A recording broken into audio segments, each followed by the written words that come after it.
Welcome everyone to episode 5 of the RACKS podcast. Today you have me, myself, and I, but I'm never alone when I have the chat here with me.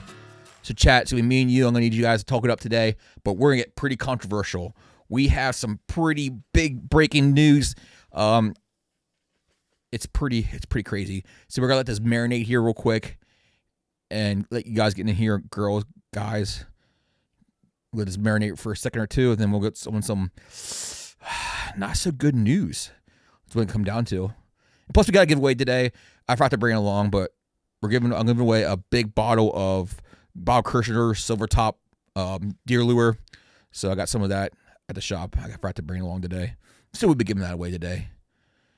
But it's gonna be me and you chat today. So I need chat to talk, and we're gonna talk this up, and we're gonna get controversial. So if you're a fisherman, not sure if you saw the last couple of days, most people have. There has been a pretty big cheating scandal here at the Susquehanna River, which is very close to us. It's breaking national news. It's going across the country right now. It's crazy. It's actually mind-blowing. A couple months ago, I guess maybe a year ago, a guy came on the scene. Jake was his name. And he kind of blew up really quick. He was catching huge fish and just kind of blew up out of nowhere. Taking the tournament scene by surprise, just ranking number 1. He was winning tournaments, just catching big fish. His Instagram exploded, his Facebook exploded. It was just kind of like he just came out of nowhere. It was weird. And usually when it's too good to be true, it's usually too good to be true. And come a year later, it's too good to be true. Unfortunately, I'm a person that, you're innocent until proven guilty. And now he's been proven guilty on multiple occasions of cheating. It's awful. He was first suspected of cheating a couple months ago when he was fishing a low-head dam. Dam, he had to be 100 yards away for it in the contest, the tournament. And he was proven not guilty, actually. So I was like, okay, hey, he's not guilty. Whatever, he had his trial. He did his job. He proved not guilty. And then a guy saw a picture. This is crazy. This guy picked this out. A guy saw a picture of him on a fish, and he said, "This fish looks familiar." And when he was holding the fish, it was him in a boat. The guy went back and found the same fish that he submitted for a kayak tournament on a kayak. So that's when suspicion kind of really broke out. Is like how does a guy take a picture of a fish on a boat and then posted it on a picture of on a kayak and ends up winning that fishing tournament? This is kind of mind blowing. Vlad, don't worry about the plant. We're about focus on this right here. Of course, people Vlad. Vlad. But so here it turns out that he cut a section of a kayak out and threw it on this boat and fished up north in New York while pretending to be on a kayak and won a tournament. That's crazy. I talked to the guy a couple times. Never really had a relationship with him, never hung out with him or anything like that. Just, we talked to him. He's a fisherman, I'm a fisherman. And like I said, it was just weird that he just blew up out of nowhere, catching these big fish. And a lot of people were expecting, kind of about him. And it turns out they were right. It's crazy that someone would go that far to cheat in a tournament, and he won lots of money, and he won kayaks and other stuff. It just makes you wonder, what else has he cheated in? It just looks bad. It's going across the country. It looks bad. I don't fish tournaments. But for kayak fishing, what do you do if there's no live wells? So it was always a trust thing. And now this huge scandal comes out where it kind of throws a trust thing out the window, where people are learning to cheat the system and win it, as going as far as cutting a kayak out and throwing on a boat and fishing from a boat that day. Because, these kayak tournaments are all just, you take a picture of the fish on a bump board, and it goes by inches. So the best 5 fish usually went to tournaments. And this guy was having like 100-inch fish days. So that's 5 fish over 20 inches. That's crazy. Smallmouth wise. Yeah, I don't know. I don't know where do you go from here as a kayak fishing tournament. Where do you go from here? What do you do? Like, if you're a person who runs a kayak tournament series, where do you go from here? What do you do? Like, I don't know the answer. I'm not sure who knows the answers, because now you kind of just lost the trust of every fisherman out there. I wouldn't know what to do anymore. It's just, who do you trust and who you don't trust? This guy was a normal person. No one really, I didn't think, till the end here, I didn't think anything of it. I thought maybe he was just a good fisherman. He fished a lot. And now we're at the point where it was more than that. It was a lot more than that. So what do we do now? Like, what we do now as a fishing community? That one person kind of just really ruined the whole trust system for everyone. How do you trust people now? I mean, don't get me wrong. There's still a lot of great, honorable people out there who you can trust, but how do you weed them out from people who you can't trust? And that's the part I don't know. Where do you go from there? That's a tough situation to be in. Yeah, it's unfortunate, and it happened right here locally, 45 minutes away from her, right on the Susquehanna River. It happened. This guy was cheating, winning all these big tournaments, and as a tournament director, I just don't know what you do anymore, because one guy literally just ruined it for everyone, and that's why one guy just literally ruined this for everyone. Because if you're on a boat tournament, you keep the fish in a live well. When you're on a kayak, you don't have a live well, so they go for the honor system of, you measure it on a board. You have usually have a piece of paper that has some kind of letters on it that was given to you that day of the tournament. And now that we see that there's ways to get around that and easily get around that, it's just, what do you do? I mean, who knows how long this could have went on. He kind of screwed himself over. He wasn't careful of what he was posting and what he was sharing to other people, and word got out. If he knows, so look, don't weigh these in. So kayak tournaments go by inches. You measure them by inches. So most kayak tournaments you do by inches, and that's how you won these tournaments. You use the 5 fish, and the biggest 5 fish that day won in inches. And yeah, I think if he was more careful and more, went about in a different way, he could have really kept this going. And now a lot of people are getting involved in this who didn't want to be involved in this at all. So yeah, there's a lot of good people getting brought into this, and it's not good, because the people who are being brought into this, getting drug into this, are very good people. It's just a huge mess right now, and I hope everyone, the best. But I really don't know what we would go from here now as a fishing community. The fishing community is just, it's kind of smack in the face. It's national news now, and you see memes about it all over the place. The fishing community right now is getting an ass made out of them, pretty much. The kayak fishing and everything like that, they're just getting an ass made out of them right now at this point. Yeah, I mean, that's the only way you can really do it, Logan. It is interesting because there's no way you can keep the fish alive for that amount of time, and you can't just go off the honor system. This guy went as far as cutting a kayak up. He cut a kayak up into a section so you can take it on a boat and fish on a boat and measure the fish and take a picture so it looks like the fish was on a kayak or on a bump board or a measure board. So it just shows you no matter what it is in life, there's someone wants to cheat some way or another form, no matter what it is. And he won, a good bit of money. Like, there was a guy found a list of all the tournaments he won. And it's not like he just won $50 here and there. He won a good bit of money. He won kayaks and stuff like that. And man, I don't know if he was more careful, this could keep going on as is today. Which I'm glad he tripped up and he's in his own downfall. But it's an awful thing. It's an awful thing to think about. And it's gonna be a long road. We'll see what happens. Hopefully something good comes out of this. I don't know what good can come out of this, but there's got to be something we could figure out to stop some kind of cheating, because there's a lot of online tournaments are a huge thing right now. There's a website, there's an app you can go to it that does all these online tournaments, and I never was a big fan of it because there's a big trust issue. there are certain things you could do now. Like the app has a certain a GPS technology that you have to fish within a certain GPS zone. So that's one way they're doing it. But for as of faking pictures and faking things with AI and stuff like that, I think it's even gonna get worse. How do you stop AI and stuff like that from creating pictures that look so real? I think AI.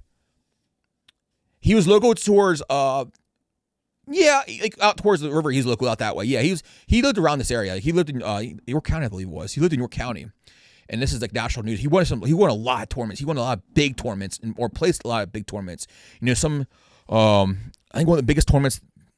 I'm pretty sure it was like the biggest tournament that was ever held kayak wise was on Susquehanna River, and I think he either placed top 3 or he won that tournament. And like he said, he won kayaks and stuff like that too, and he won some really nice, like couple $1,000 kayaks and some money. So this is just, it's just not good. I just don't. It happens all the time. I think it happens more than we think. Even on boat tournaments, there's people cheating all the time. There's people cheating as in they will literally go out there and catch fish. It does suck, James. I used to do some tournament fishing. I did some small ones where it was like a local community type thing, and they all kind of had respect for each other. We all knew who each other were. It used to be like Thursday nighters at Moorburg, and we all knew each other. So for one of us to cheat would be pretty low, and not that I don't think everyone ever did, but it does happen. Like Pincho a couple years ago, they found a basket full of fish. What people are doing is, I was going to get to this point, is they'll catch these fish and they'll throw them in milk crates. Then they'll zip tie the milk crates and sink the fish. So the fish will be 100% safe, 100% living, but they're in a milk crate so they can't go. So these guys will go to these tournaments, go out there, drive out there, and get these milk crates, pick them up, and throw the fish in a live well. It's just stupid things people do just to win. And I don't. And like a lot of these small tournaments, it's not like it's a lot of money either. Like a lot of these like longer tournaments, it's not a huge amount of money. It's a nice paycheck, don't get me wrong, but like I don't get it, man. I don't get it. Like that, like Jake, he's cooked. Like, I mean, some people have sympathy for that kind of stuff. I don't know, man. Like, you knew what you're doing. Like, his best thing is to get off social media and oh man, he has.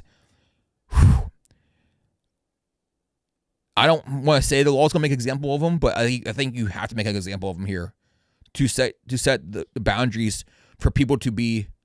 I agree, Austin. Yeah, I think now the judicial system has to set an example to stop this from happening again. Because you set a big enough example, people are gonna think twice about doing it. You know, is the risk worth the reward? We never really saw anything like this before. This is kind of one of a kind. This is the first time, you know, kayak tournaments kind of just started recently. This whole trust thing has really started recently. So this is the first time you kind of really saw this kind of cheating. And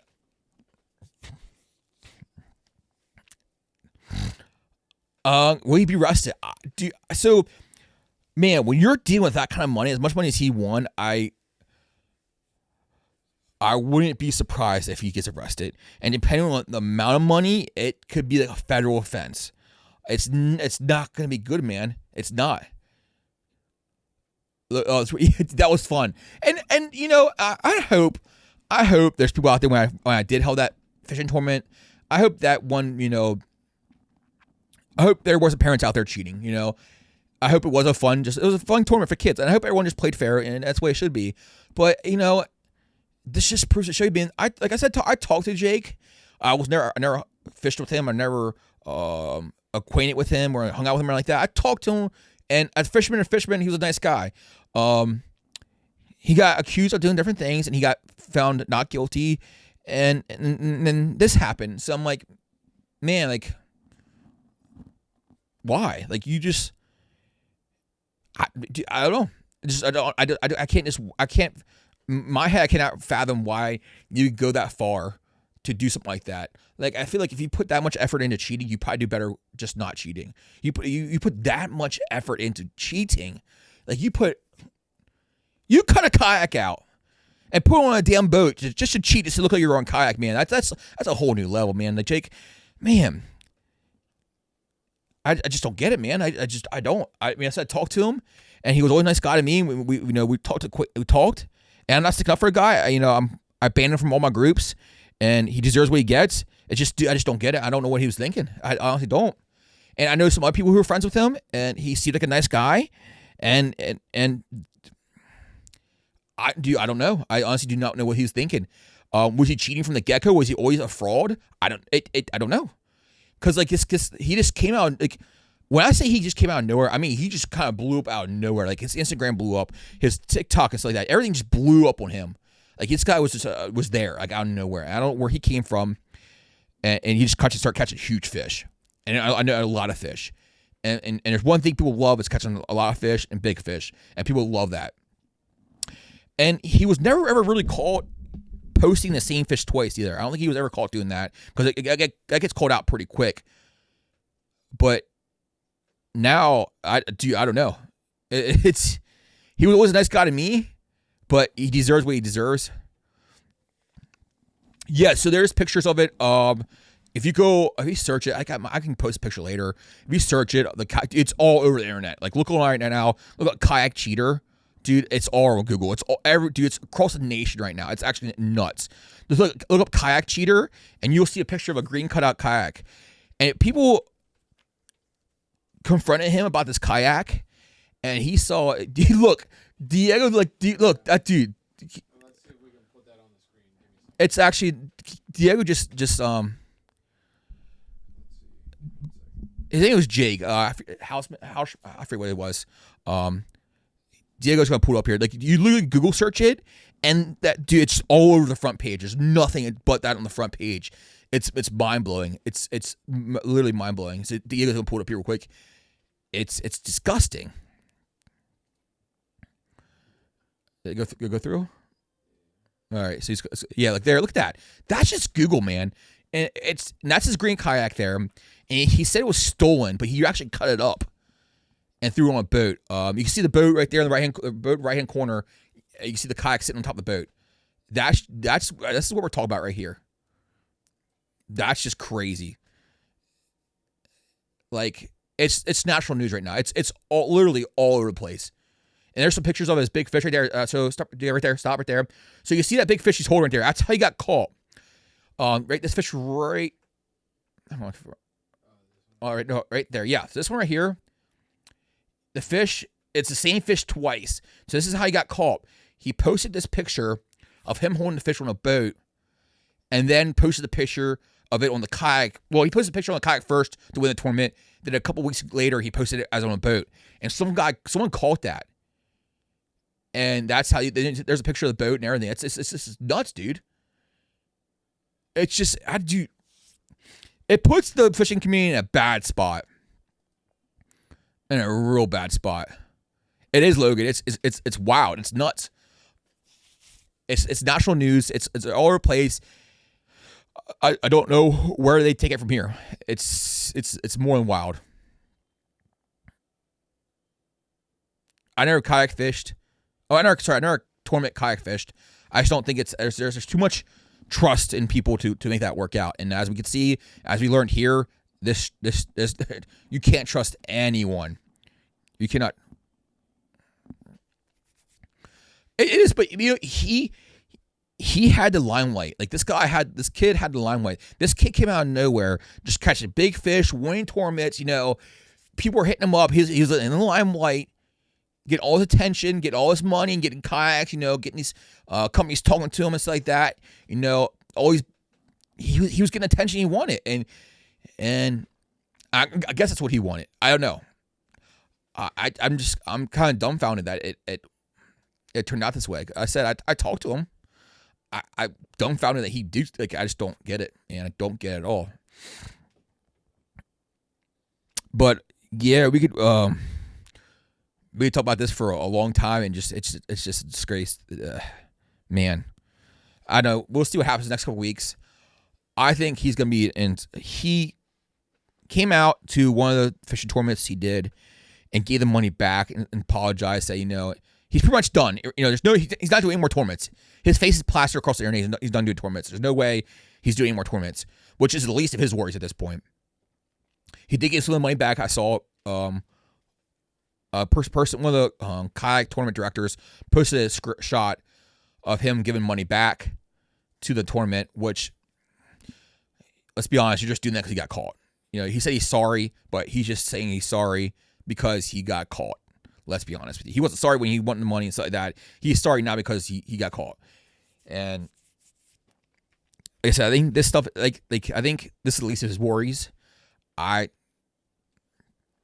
think there's been some criminal prosecutions happening for sure, because he won a lot of money over a period of time, and he won a lot of kayaks as well, and different prizes like that. And I could definitely see some criminal charges, some suing going on there. And man, I think at least his worries is fishing anymore, because he's got if I was him, I'd get rid of every social media there was. Like, I'd get rid of all my social media, get rid of all evidence you can while you can, because man, he's cooking right now. He's cooking.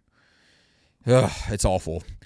But on some better news, how many of you guys saw the giant buck that was killed in Spring Grove?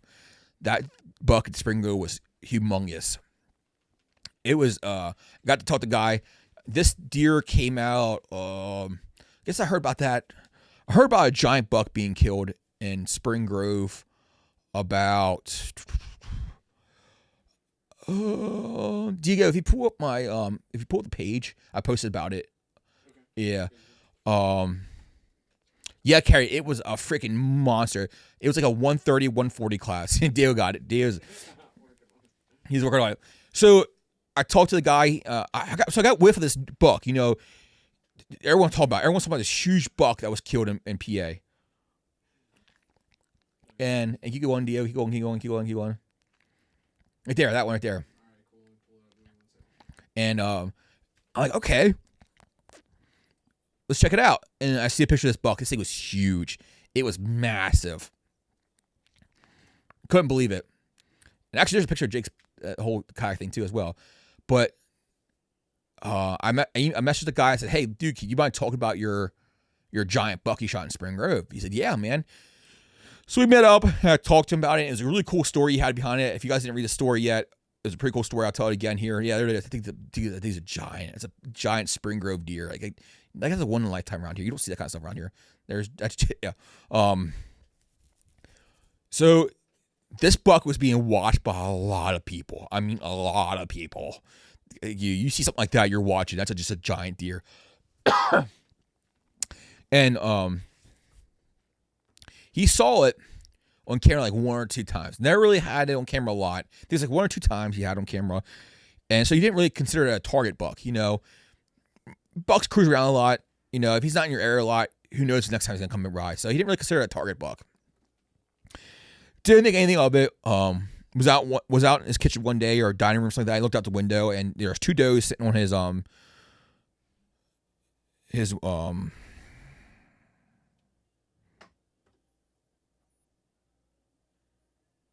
sand mound. Holy crap. Yeah, man. Sand mound. And he said his two doe were standing there, and all of a sudden this doe just whipped their necks back. Like they saw something coming towards them.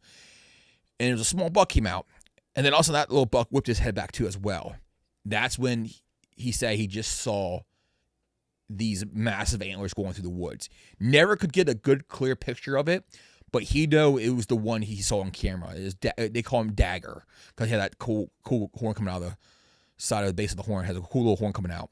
So they call him Dagger. Never had it on camera again. He was going out hunting. He was going to go out hunting one evening. Got a little windy. Didn't go out. He had a big 8-point walk by his blind. He said for sure that if he was hunting that blind, he would have shot that buck 110%. Was it fate? I don't know. There's no reason that he didn't go hunting that day, or he would have shot that 8-point. Fast forward to the next time he goes out. Sitting there, got to the blind late, had to work later or something he wanted to. He got to the blind late.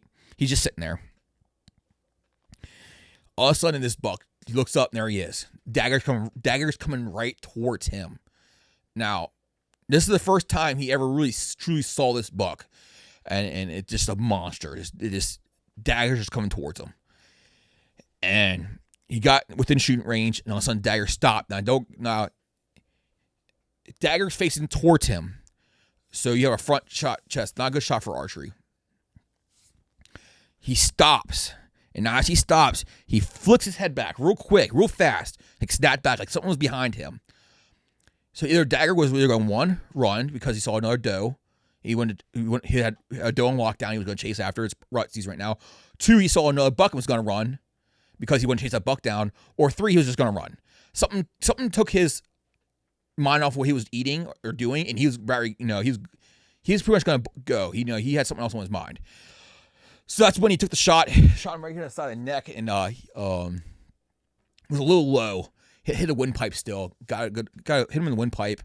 At the time, he didn't know this, but the Dagger actually ran like 500 yards, and almost like a semicircle, and went into a creek.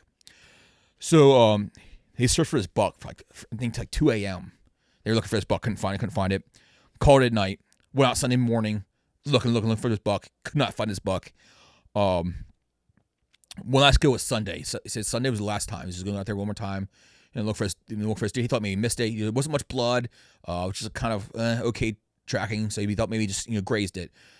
Went out there and they did a grid search. If you do a grid search, you just keep searching back and forth. In patterns, grid searching it.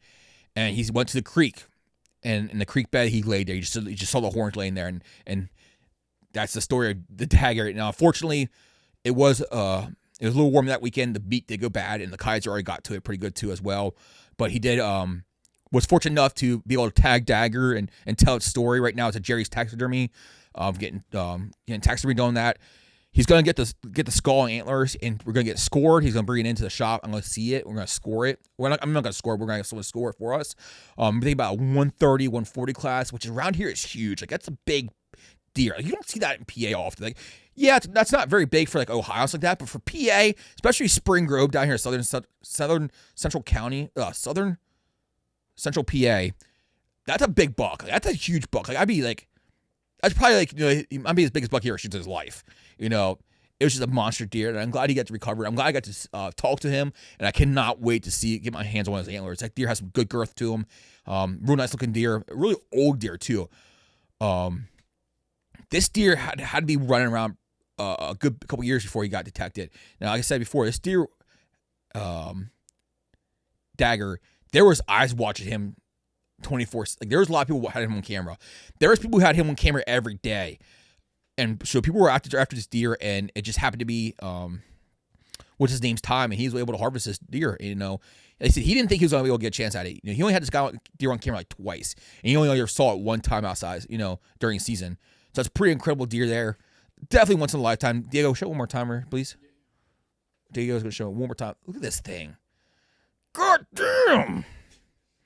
Like, look at that thing. This is a monster. That's just a beautiful buck, man. I can see why I call it Dagger. That has like a horn coming out there next to the brow tine. Dude, that's just an awesome deer. Yeah, and the looks of it, the way it grows, it makes you wonder if that deer didn't always have that there. Because it's pretty low to the base. Like, it doesn't look like it's actually off its main antler. It looks like it's pretty close to the base. Like, it was just always like that. But that deer, that's a pretty old deer that looks like there. And I bet that thing's been around for quite some time now. And that's one heck of a deer. That's an awesome deer right there. Yeah, Dagger, they called him. But yeah, congrats on that deer. That's a deer of a lifetime. I'm still looking for my buck. I've been there was no official age of it. I'm probably guessing like 5, 6, which for around here it's pretty old for a deer. You don't see usually deer that old around here. There's a lot of hunters in PA. I'm still waiting for that one buck to show up. I haven't had a decent sized deer come out in front of me that I want to take. I had a big 10-point on camera a couple weeks ago, and I haven't seen him in person. I haven't seen him on camera again, but it is rut season, so rut, anything could happen right now. There's bucks moving, there's deer moving. This weekend it was awful. If anyone else went hunting this weekend was just dog doo-doo. It was warm. The deer weren't moving. I went out Saturday morning till 9 and went to work. Came back out at 2. Went till 2 to dark, and then Sunday evening. I saw one doe all all weekend long. Like, that's mind blowing. Like, I could see 800 yards out across the field, 300 yards to each direction, side to side. I saw one deer that whole weekend. My cameras were empty. I always have deer on my camera, especially at nighttime. It's always me at nighttime. I had not a single deer on my camera.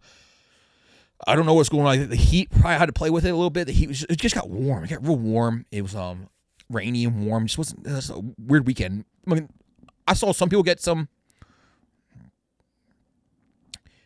This morning was crazy. Did you see many deer? Last night and this morning, last night, I had deer on camera all night long. This afternoon around 12 o'clock, I had deer on my feeder down in Maryland, which I haven't had deer on my feeder in Maryland all season. There's been so much corn and acorns down in Maryland right now. I'm not like my deer feeder had corn growing up underneath it. Like, that's like the squirrels, raccoons, and deer weren't even touching it. There's so much acorns in the woods this past year that my field hunting was ruined pretty much. There's so much food in the woods that the deer didn't need to move very far to get food. And like, just like people being like, listen, if I can get food and water closer than going somewhere else, like a feeder or a cornfield, I'm gonna do that. 14 and 4, dude, that's crazy, dude. You make me want to go out tomorrow. I'm thinking about going out tomorrow morning, but it's gonna be cold. It's like 20. It's gonna be like 20 degrees tomorrow. But I need to get out. This is the time to be out now. It's for sure to be out. I'm just not. Man, I don't know what I want to do. Like, if I see, I'm at the point now where we're getting later in the season. Do I shoot the first decent deer I see? Like, I have a decent 8-point running around. He's decent. He's nothing real crazy, just a decent 8-point. But dude, that 10-point I see, he's at least a 10-point. I got on camera that one night, dude. He has me fired up. I want him bad. Like, I've been holding out on him for a long time now. I haven't shot a doe. I don't want to spook him if I chase behind him. I've been holding out for this deer alone. I want this deer. That's why I'm worried about that one, Greg. That's why I'm gonna go after that one. I felt like going out this morning, but man, that wind was gnarly. If you went out this morning, man, I hunt a ground blind, so it isn't too bad. It's better than a tree stand. But man, if you went out this morning, whew, that's gnarly. That's gnarly, man. That one was wicked, and it's still wicked. I think it's supposed to die down a little bit tomorrow, but with this being the last Saturday to hunt, the next couple of days, the wind doesn't look. Yeah, I've never seen that. I remember seeing that, but man, I think you remember to comment it. But man, it's hard. It's hard to do that. I mean, I hunt, and thankfully I'm able to hunt private land, and I can be picky and hunt public land. If I was hunting public land, I would have shot for sure. The first couple buck I saw, I mean doe I saw, and then I don't know. I do that 11-point got me fired up. It's like, so you don't pass what you would shoot on your last day, man. That's tough. I think I would eat. I think I would eat tags. I would proudly eat tag soup this year. Like, I love venison, deer meats like that. My lady, she don't eat venison. My family, my mom and dad, my family eats venison. So I don't need the deer meat. Yes, I like deer meat. I'm not like dire of the meat or anything like that. Like, I don't need it, to survive like that. Thankfully, I'm in that position. Not saying, So, like, I can pass up these deer. I'd be fine with not shooting a deer this year, I guess. But I do love deer meat. I do bologna. I do love bologna stuff like that. So that's kind of tough to say. But it's not like I'm in a position where I need to kill a deer. I can be picky if I want to, and that's kind of where I'm at right now. I'm just kind of being picky. I just want to choose. I just being selective which one I want. Now, I like to get a nice doe. My problem right now is I have a lot of doe in my area. I think I might be cutting. It might be hurting me a little bit by having too many doe, because that makes the buck less aggressive, as if you had too little doe, because the buck would be fighting more. So say you have 5 doe and you have 6 buck, there'd be more fighting going on than if you had like 10 doe and 6 buck. You know what I'm saying? So I think this last summer I had a lot of doe on camera. I mean, I had tons of doe on camera. So I need to take a nice nanny out. That's what I'm looking for. Something nice deer. I can be picky. And they say you can't shoot the horns, but a big buck usually, you get more meat from a big buck. I could have shot And I'm getting soft in my older years. I'm getting pretty soft in my older years as well. Every time I usually go out, I just see a mom and a little one. This little one, I mean, she's little. She was a late fawn. A lot of times when I saw her in the early season, the soybean was taller than she was. I was plenty of times I got shot her mom or her, and I mean, I just can't do it. I don't know what it is. It'd be different if I saw them in herds, but just like I just see these two all the time, just them two alone. It's not like 5 or 6 doe together. It's just these two together, and I would feel awful just to shoot that mom and just that little one be there by herself. Don't get me wrong. It's 100%. She would survive. She would survive. And studies that show that she would survive. She's at the point now where she's grazing. She don't need her mom for milk or anything like that. She would survive. It's just the aspect of my mind that I just cannot do it. I don't think I could. I don't think I could pull the trigger on her. I just don't think I could. It's just something in my head. It's just something in my head that stops me from doing it. I don't know why. I'm getting soft. It'd be different if she was in a herd with other doe, but just literally just these two all early season so far. Always with them, just them two. It's not with any other doe. It's just them two. I just can't do it. So I'm still tagless here. I'm still looking for my first deer of the season. But I think this week coming up, just get warm again. Yeah, so that's the way I am right now. And like last year down in Maryland, I had a twins. Their mom got shot early, but it was twins. It always came by. It was the same two doe. They stuck together, and I just couldn't do it either with that. I couldn't do it with them either. I just couldn't. I could have shot one of them. I just get soft, man. I mean, just get soft. It's just different when you see them in other herds, interacting with other deer. But for some reason, I just don't understand why these two are just always by themselves.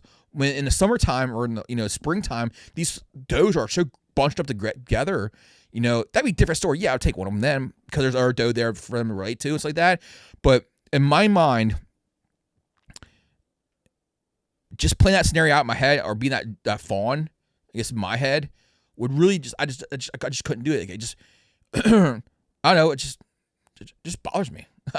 I don't get me wrong. If you would do it, you go ahead. I mean, but for my sake, I just couldn't. Something in my mind that works just says don't do it. I just can't do it. And there's nothing wrong with it. That's illegal, and I'm sure the doe would be fine. The fawn would be fine. It's just in my head, in my mind, I just can't do it, and it's just the way it is. And so, I'm not judging you if you would shoot it. Don't judge me if I wouldn't shoot it. It's just the way it is. I just wouldn't do it. There was some other topic I wanted to talk about. Let me think what there was another topic I wanted to touch a base about. It was I had it here so I wouldn't forget. I usually don't do topics. We kind of just go with the flow here. And the other one was this one really, really agitates me actually. Let's talk about hunting and neighbors. You're hunting with your neighbor. So so you say you hunt a property and your neighbor hunts a property next to you. I do not understand, man. I don't get it. Why neighbors have a problem with each other so much. Thank God I hunt a farm where the farm next to me hunts as well, and they're very nice people. We literally text each other and communicate with each other. Hey, listen, man.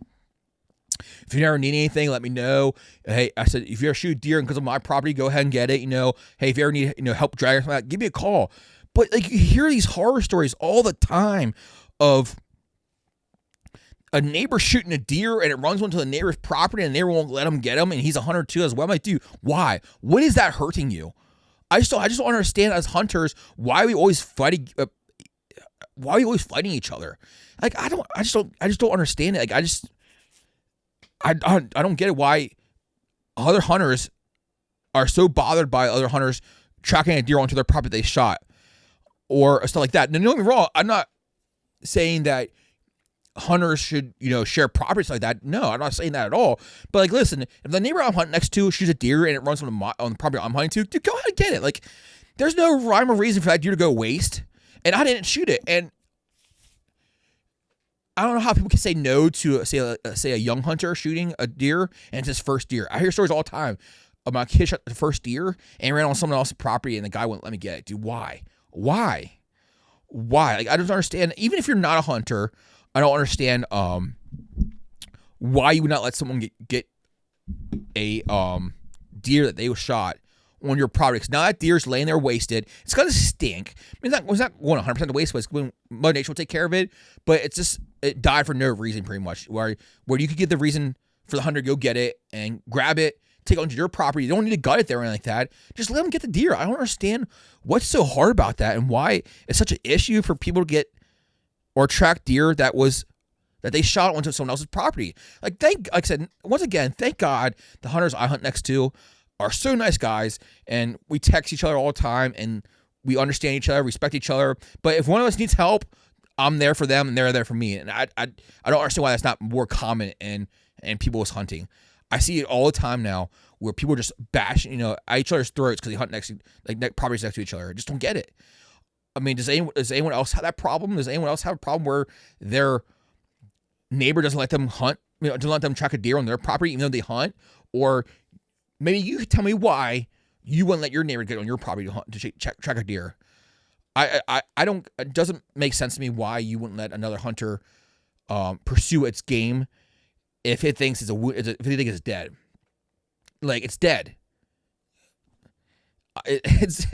Why not let him pursue his game and be done with it? Like, I'm not. Hey, if it ruins my hunt, it ruins my hunt. I do it. I did it for last year. Davis called me. I'm hunting in the middle of the morning. Davis calls me.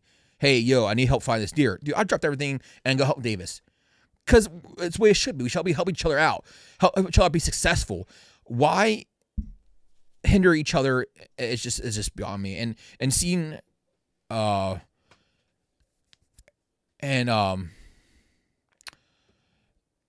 seeing Davis, it's his first deer buck as well, and seeing Davis happy and get his deer was a great feeling. I'm glad that he got to. I was there to help him out and find that deer.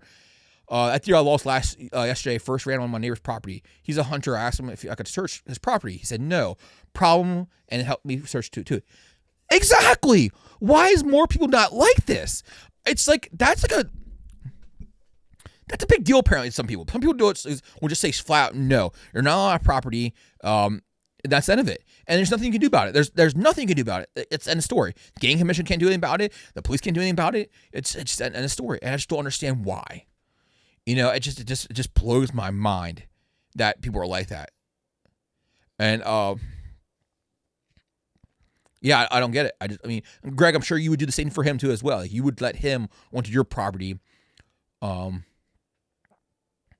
track his deer if you had to. And I just don't see why you wouldn't.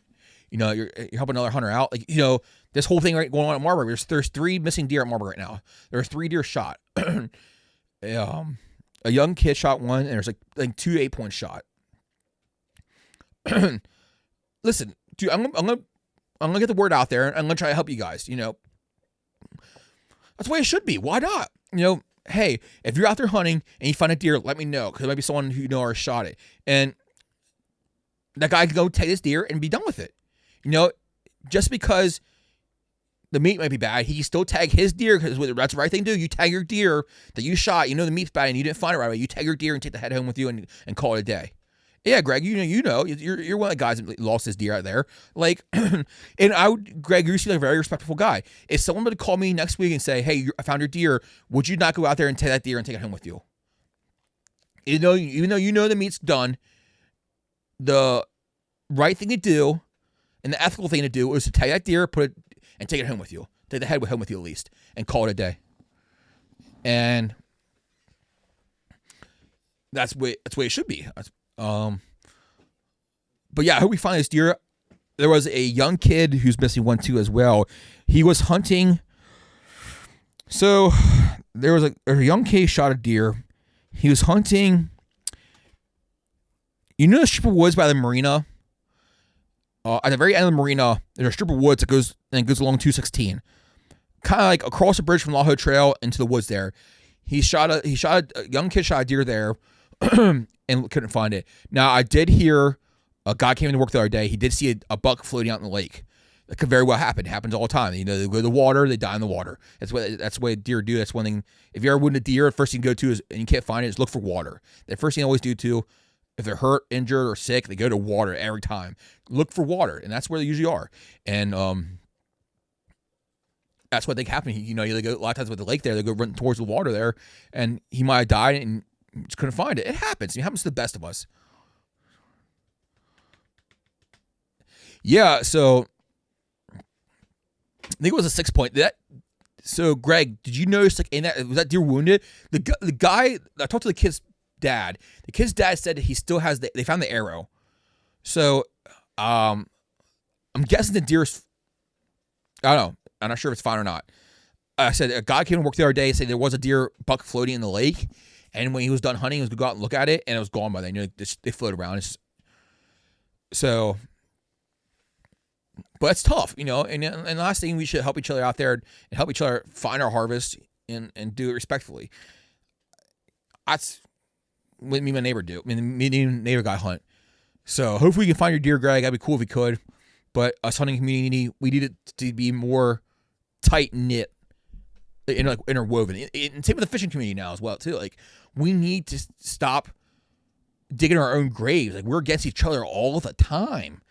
It's like hunting and fishing. We're always at each other's throats. We're always bashing each other, always downing each other for what we catch and what we shoot. It's just miserable.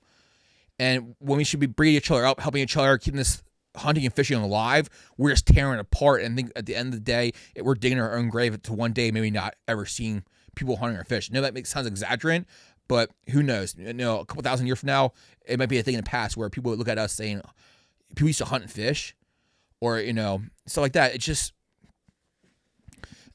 gotta help each other out more and support each other as hunter and fishermen as a whole. Your 6-point trophy may not be someone else's trophy, but doesn't mean you need to go around and start, bad mouthing people because they shot a small deer. You don't know how that guy hunts, where he hunts, or what the story behind that deer was. Maybe that was the last year he shot with his dad before his dad passed away. That's why it's a trophy for him, not because of 6 points. And that's just people just don't understand stuff like that. They see a 6-point deer or something like that, and they want to badmouth it right away because it's not a 20-point buck or something like that. It's just dumb. I mean, we all do it. We all, I always bust my friends' balls like that, saying, oh, I shot a small deer. Why don't you shoot the big ones like that? But I do it as a funny thing. But there's people out there who just badmouth other people because of what they shoot, and I think it's just we don't need to be doing that as a community. We need to stick up for each other and stay in a tight knit group of people and support each other, because we already have so many people out against us as hunter and fishermen, and we just need to stick up for each other. But yeah, we're pretty much at the 50-minute mark, guys. So today was quite the interesting. Bob Kirshner, first person to type Bob Kirshner in the chat gets free scent. Bob Kirshner sent. I forgot that. I will ship it to you if you're not local. Bob Kirshner, first person to type it in the chat. But yeah, today was man, it was a lot of bad news and a lot of good news. It was Diego, you don't even know what Bob Kirshner is. I was gonna say today was a lot of bad news and good news. We started off with a rough story. As a tournament director, Carrie won again. You guys got, yes, close enough. Yeah, Bob Kirsch, that's okay. All right, Carrie, I'll get you next. I'll get you again. But so we started this podcast off with some very controversial Kirshner Bob. It works, Carrie. You got it. We started this podcast off very controversial and very rough. Just the downside of hunting and fishing is, and no matter what you do, people are cheating, and it sucks. I talked to Jake at times. I'm not sticking up for him. A lot of people think I'm sticking up for him, and stuff like that, I'm not. I banned him from all the chat. I banned him from all the groups. I don't want to be associated with him anymore. I wish I knew why or what he was thinking, because every time I talked to him, he just seemed like a really nice kid. But obviously, sometimes there's two sides to every story, and some there's two sides to some people. And I was a little skeptical at first because how fast he did blow up, but I just kind of thought maybe he was just good at it. I mean, he was good at fishing, and maybe he had something that I just didn't understand. And he fooled a lot of people. He made, at the end of this whole situation, a lot of good people are gonna be made an ass out of. He made an ass out. He's gonna make a lot of ass. It's just the people that got associated with him are gonna get dragged into this, and they shouldn't have. They shouldn't have to deal with this. What they got to drug into. I actually, thank God, was gonna have him in one of my YouTube videos like that. I talked to him about coming down and do YouTube videos like that and everything like that. And you know, hey, something didn't work out, and I'm not sure if it didn't work out for a reason. But now I'm thankfully glad it didn't happen like that, because, man, if you're associated with him right now, you're getting drugged into it, and that's not fair. That's not fair to the people who associated with him, because you did not know what was going on behind the scenes. You didn't know. I didn't know that. I didn't know he was doing this stuff, and I don't think a lot of these people who associated with him did as well, because a lot of these kayak tournaments are single. He does it by himself. He goes out there and does it himself. A lot of stuff, you know, I would have never guessed that, you know. So, man, it's a shame. A lot of good people are gonna get drugged into this who shouldn't have been drugged into this, and I hope it just kind of goes over with quickly. You know, I hope he gets what he deserves. Don't get me wrong, but I kind of just hope blows through, and everyone who doesn't need to be involved doesn't get involved. Like they shouldn't get drugged into this. They shouldn't have, and I just hope it goes through. Because, you know, next week I hope we forget about it. I hope it's blown by next week. Everything's done. He gets in trouble, gets hit what he deserves, but the fishing community can come back to fishing and stuff like that, and get away from this negativity. Like I said, we don't need that right now. We don't need negativity in the fishing community. We just need to get back to fishing and stuff like that. And for the kayak fishing tournaments, man, I don't know where you guys can go from here. The kayak fishing tournaments, man. One guy literally just ruined it all. He literally just ruined it all. How do you do another kayak fishing tournament after what just happened? How do you hold another kayak? How do you hold another kayak fishing tournament and trust him to do this? How do you trust another person? I don't get, like I said, not everyone's bad, but how do you trust someone to do? How do you trust people now? I don't. If I was a kayak tournament director, I'd shut it down. Honestly, I probably would shut it down. I would call it a day. Because how do you stop this from ever happening again? How do you stop AI from making this even worse? Man, yeah. But as a whole, guys, thanks for watching. Congrats, Carrie, for the Bob Kirshner's silver top. It's great deer scent. I use it all the time. It's potent. It smells potent. Man, you open it up, take a whiff of that, you'll be gagging. But thank you, everyone, for the 5th episode of RACKS Podcast. Thanks for watching. I will see you next time, and peace out.